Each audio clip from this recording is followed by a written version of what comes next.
Yeah, good evening, everyone. Today is the today I'm gonna take the live session number 10 for the chemical crystallography course, which has been taught by Professor Anshul Rajchodhuri from Azam Mohali.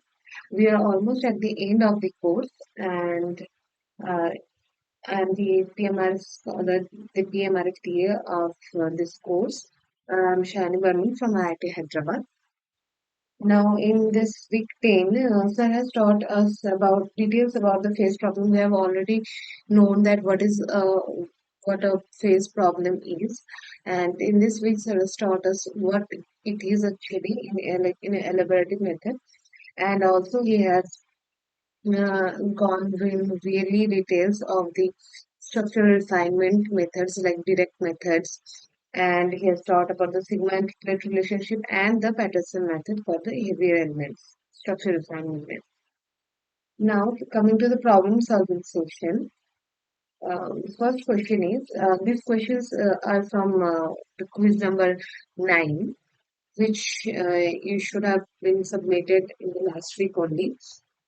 So the first question goes, the best way to avoid absorption correction is choose low exposure time, choose a near spherical crystal, do only 5 scan, or use thin crystals. Firstly, this option will be eliminated. You can't use thin crystals, right? Now, among the above three, fine scan is when you put the crystal on the top of the goniometer and you give a certain angle of phi to rotate the goniometer with the direction of the incident extremity. Uh, you just basically try to place the crystal in a suitable manner so that X-ray beam it goes all over through the crystal. Now, uh, the absorption correction you don't have to do if the crystal is in spherical or cubic shape. Okay. Now, why so? Because if the crystal is not spherical, then the tau factor is basically uh, intensity of the diffracted beam is related to the intensity of the incident beam by one formula that is I equals to I naught E minus e to the power minus mu tau. Now this is tau.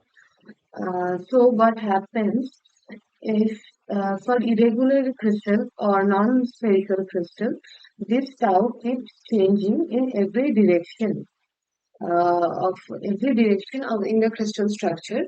So let's say the beam is passing through the crystal and the shape of the crystal is irregular. So at some point, it is the as the at the like as we do the phi scan, uh, the some point it is longer, some point it is shorter. Like the tau value keeps changing, like in every possible direction in the irregular shaped crystal. So you have to go through the absorption correction. But if the crystal is spherical, then absorption effect is minimized in all the directions and you do not need to do any absorption correction. Okay, so this is the answer. The next one is the Lorentz term L is proportional to, so Lorentz term L is proportional to 1 by sine 2 theta.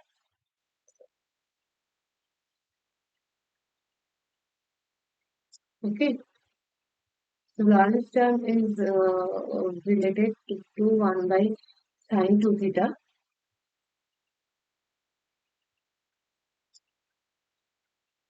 You have already known this, I guess. N is proportional to 1 by sine 2 theta. This is the answer. Now the next one is what is the dependence of the T by Waller factor B on T. The Debye-Waller factor B is also called as, you know what is called? It's called as like the thermal parameter. Okay, so the thermal parameter. So basically, what happens? mm, uh, so there are four options, right? Firstly, we will go through the options. The first one is IH scale are tightly packed near the I average of for the centrosymmetric the structures. Then the next one is for the non-centrosymmetric structures. And then the next one is the IH scale values never deviate significantly from I average. Or then fourth option is always deviate, right? So it's absolutely wrong. You already know the formula that states as Z equals to IHKL divided by I. Let's say IHKL, we write it like this, average. Like so.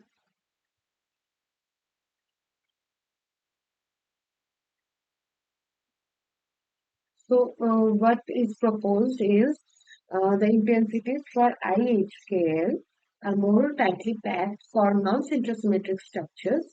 Uh, near, for the non-symmetric structures near the I average. Okay. Whereas for so this is the answer. But whereas for the centrosymmetric structures, the IHK values are more deviated from the I average value. Right. So IHK are near to I average for non-centrosymmetric.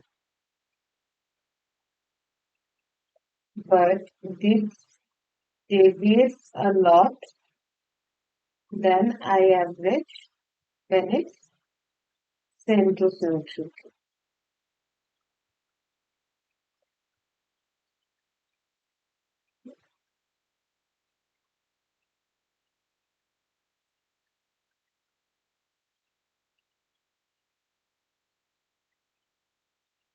You must have known the inbred by inbred clock.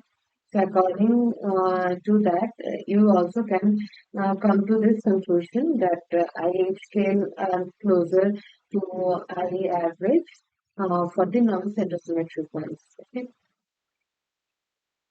Now the next one is which among the following statements is true? Like both ICSD and CSD. So to solve this question, we first need to know what is ICSD or CSD. So ICSD stands for inorganic crystals, uh, with inorganic crystal structure database, and CSD full form is just crystal structural difference database. Okay, so ICSD is purely for inorganic compounds. Where is that option? For organic crystals, no. CSD database for inorganic structures, no. CSD database organic organometallic complexes, yes. ICSD for pure inorganic compounds, yes. So this is the option. Now the next one is needle and cylindrical shaped crystals are the best for any X-ray diffraction experiment. So we have already discussed this in the first question. So the answer is no. Needle lens or cylindrical shaped crystals are not really suitable for any X-ray diffraction experiment. The next one is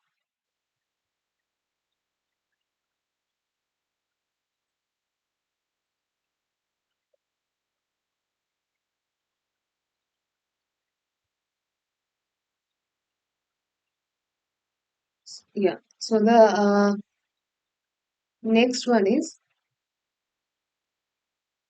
the polarization factor is independent of the data collection procedure except for the case where crystal monochromator is used.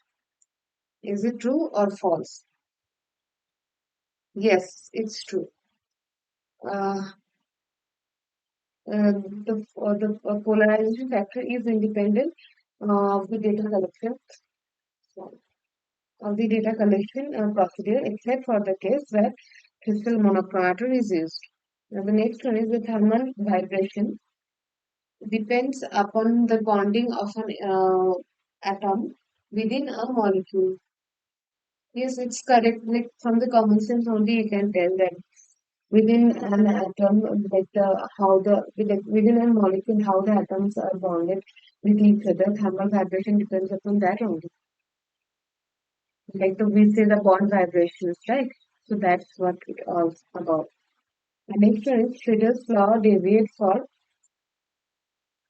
heavy atom structures. Yes, it's true. You must remember the Schroeder's law, I H bar K bar L bar, or minus H I H K L, right?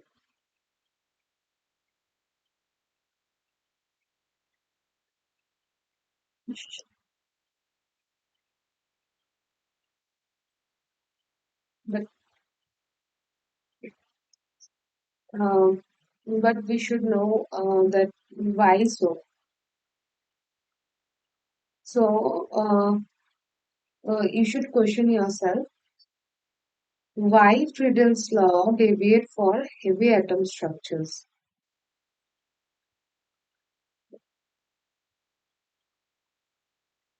So Friedel's law is about this structural intensity. Friedel's law states that the reflections related by a reciprocal lattice factor have the same structure factor amplitude for different phase angles, right? And it's like valid for all lighter atoms.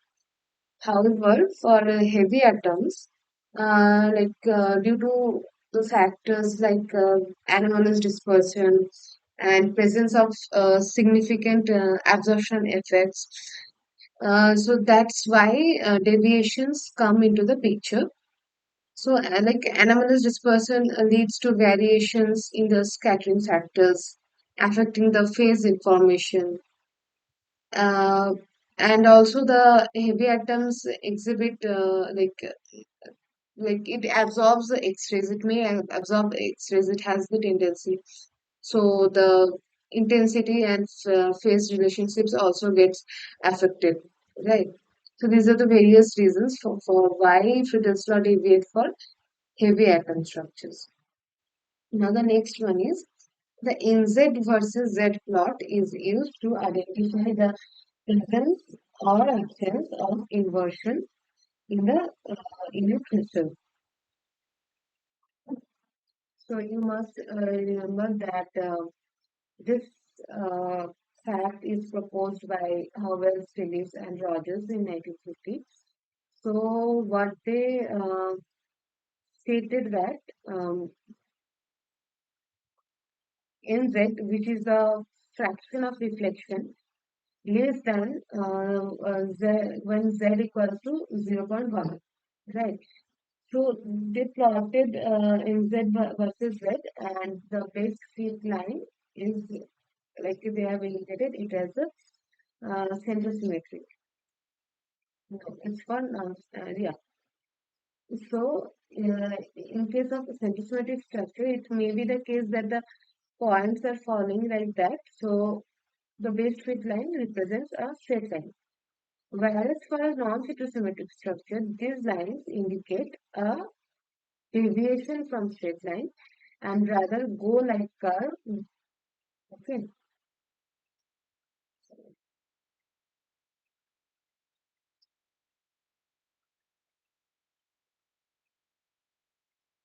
so this is the structure.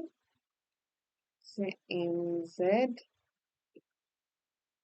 here, and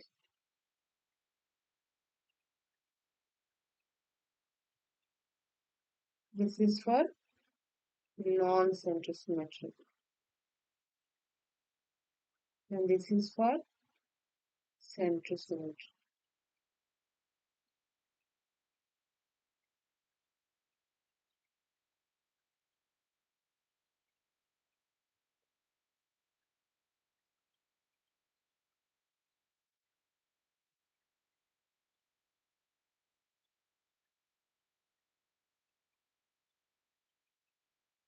So it is very suitable to find the inversion center uh, for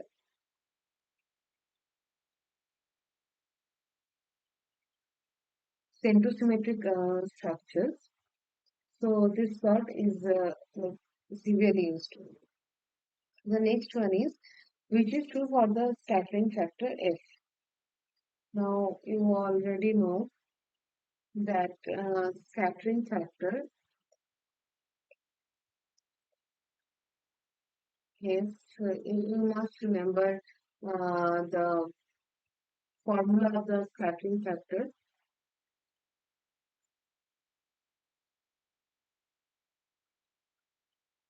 So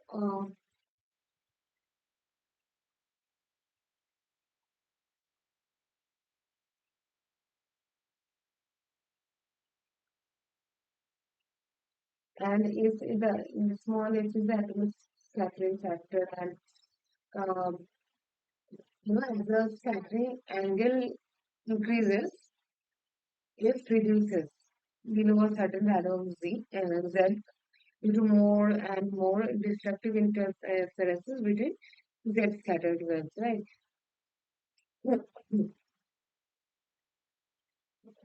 So what did I just say? Let's say, okay, I'll simplify. So f equals to basically f equals to amplitude scattered by an atom, amplitude scattered by atom divided by amplitude scattered by electron, right? So now at zero scattering angle, let's say all scattered waves are in phase, right? And so the amplitude is a like simple sum of the contribution from all the electrons, indicating that F equals to Z at theta equals to 0. Theta equals to 0, you can say as sine theta equals to 0. So when the scattering angle increases, uh, this phenomenon becomes more difficult, right? Because the scattering of X-rays from these atoms changes like significantly with the change in scattering angle. So as the scattering angle increases, F reduces below the value of Z. Okay. So how the graph looks like this.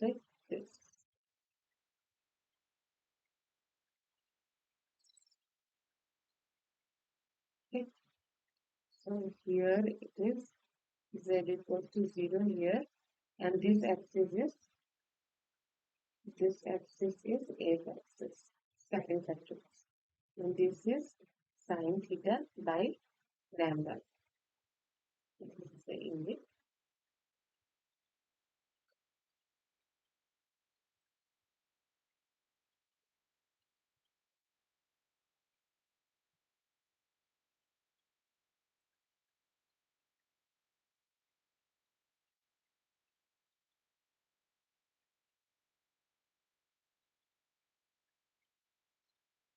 So, like, it also, uh, it also like you can assign as the atoms, let's say A, B, and C. So A should be more positively charged. Let's say all are isoelectronic. A should be more positively charged. So the electrons are more tightly bind with the like since the nuclear charge will be high, so the electrons will be more tightly bound, and the scattering factor will be right.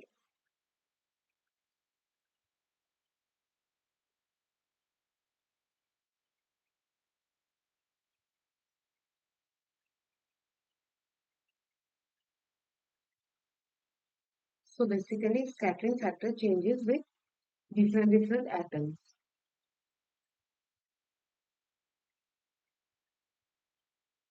As you keep increasing the oxidation state, let's say, keeping as the different systems only, so the scattering factor will fall like significantly, you can see. Now the next one is the average value of E square mod of E square minus 1 for centrosymmetric and non-centrosymmetric structures. Firstly, we have to know what is the mod E square minus 1. So, mod of E square minus 1, it is related to the square of the refractive index in any material. And E is the complex amplitude reflection coefficient. So, this is,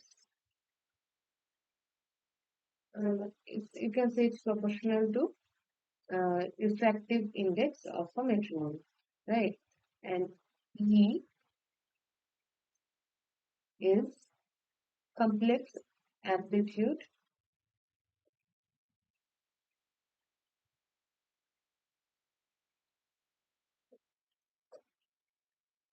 reflection coefficient.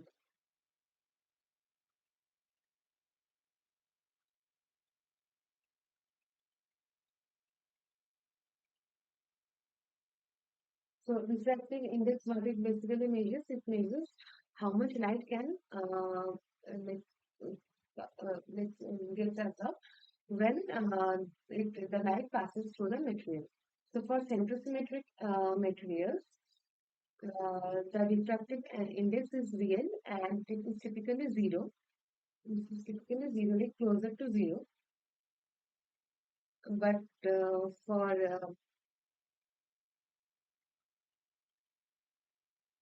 so it basically implies that there is no phase change upon reflection.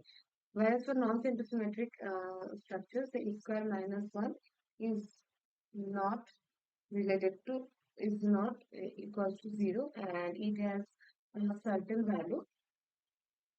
Okay, so the certain value, it is the third one it is.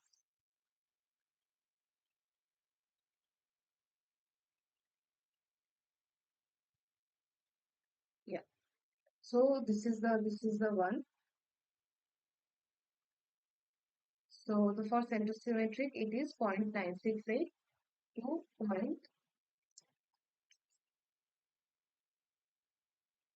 0.736. Now the next one is about the Harker lines. So the next question is what will be the Harker lines for M perpendicular to A, B and C respectively.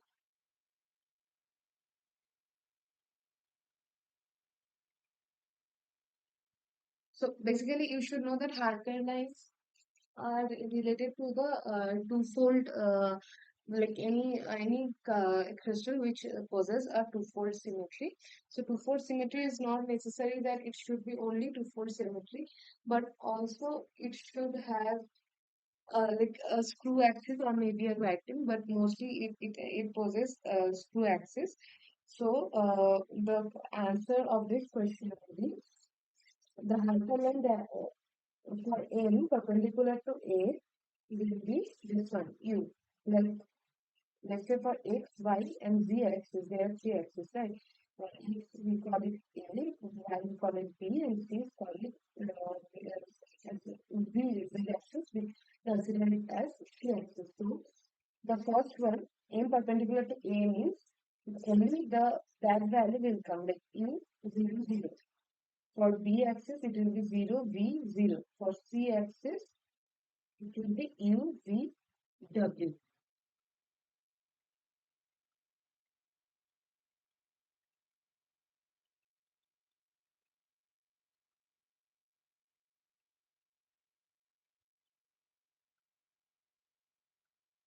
I hope you guys got get it.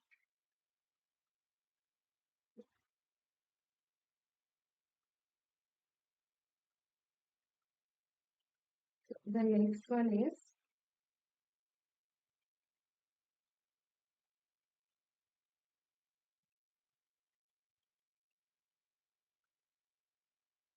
yeah, this is 0, plus 0, 0. So which one it will be? Yeah, this one. Hmm. This is as simple as that. Because it's only simple M, right? M, like just a mirror. Mhm. So the next one is the value of EH star.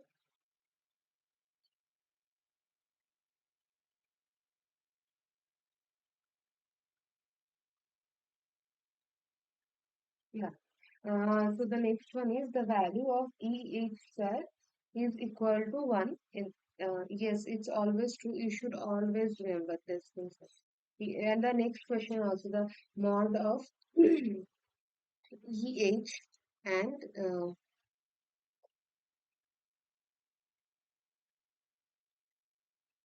this two will always be equal to 1. And it's like sometimes when you solve the crystal structures, it come as like it's not equal to 0.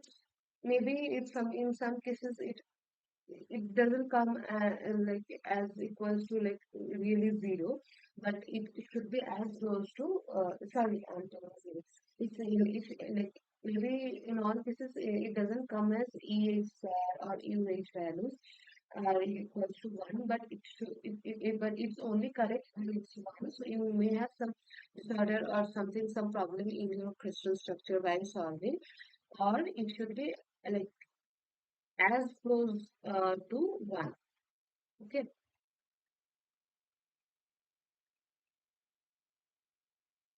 So yeah, so these questions I have picked up from last year's like previous year's practice question sets. So and also this year, yeah, this year's practice question set and previous year's quiz. So there are a few questions left from previous year's previous year's quiz. So I'll cover them in the next class. Okay. If anybody have any question, they can ask. I don't know how many students are here. Otherwise, we can terminate this session.